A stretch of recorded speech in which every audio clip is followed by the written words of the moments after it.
Neat ಪರೀಕ್ಷೆ ಪ್ರಶ್ನೆ ಪತ್ರಿಕೆ ಈಗ ಸೋರಿಕೆಯಾಗಿದೆ.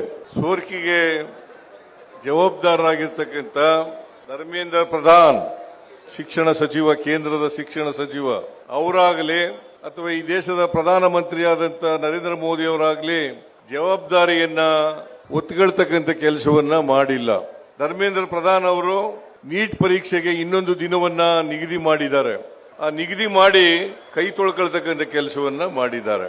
ಇಷ್ಟು ಮಾಡಿದ್ರೆ ಸಾಲದು ಅಂತಕ್ಕಂಥದ್ದು ನಮ್ಮ ಒತ್ತಾಯ.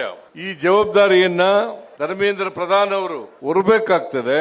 ಈ ದೇಶದ ಪ್ರಧಾನಮಂತ್ರಿ ನರೇಂದ್ರ ಮೋದಿ ಅವರು ಕೂಡ ಹೊರಬೇಕಾಗ್ತದೆ ಅಂತಕ್ಕಂಥ ಮಾತುಗಳನ್ನ ಈ ಸಂದರ್ಭದಲ್ಲಿ ಹೇಳಲಿಕ್ಕೆ ಬಯಸ್ತಾ ಇದ್ದೇನೆ. ಕರ್ನಾಟಕ ರಾಜ್ಯದಲ್ಲಿ ಮತ್ತು ಬೇರೆ ರಾಜ್ಯಗಳಲ್ಲಿ ಮೆಡಿಕಲ್ ಅಡ್ಮಿಷನ್ಸ್ ಬಯಸ್ತಕ್ಕಂಥ ವಿದ್ಯಾರ್ಥಿಗಳಿಗೆ ಸಿಇಟಿ ಪರೀಕ್ಷೆ ನಡೀತಾ ಇತ್ತು. ಅದು ಬಹಳ ಪಾರದರ್ಶಕವಾಗಿ ನಡೀತಾ ಇತ್ತು ಅಂತಕ್ಕಂಥದ್ದನ್ನ ತಾವು ಅರ್ಥ ಮಾಡ್ಕೋಬೇಕಾಗ್ತದೆ.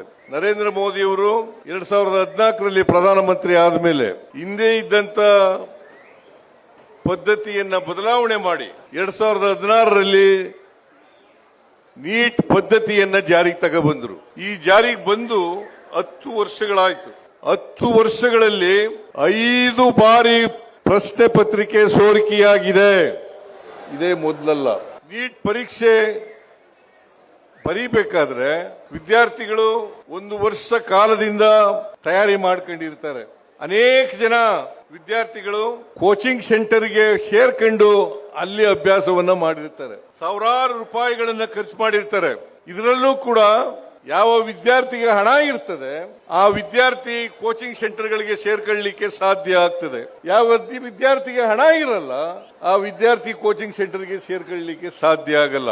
ಬಡವರ ಮಕ್ಕಳು, ಹಳ್ಳಿಗಾಡಿನಿಂದ ಬರ್ತಕ್ಕಂಥ ಮಕ್ಕಳು ಕೋಚಿಂಗ್ ಸೆಂಟರ್ಗಳಿಗೆ ಸೇರ್ಕೊಳ್ಳಲಿಕ್ಕೆ ಸಾಧ್ಯ ಆಗಲ್ಲ.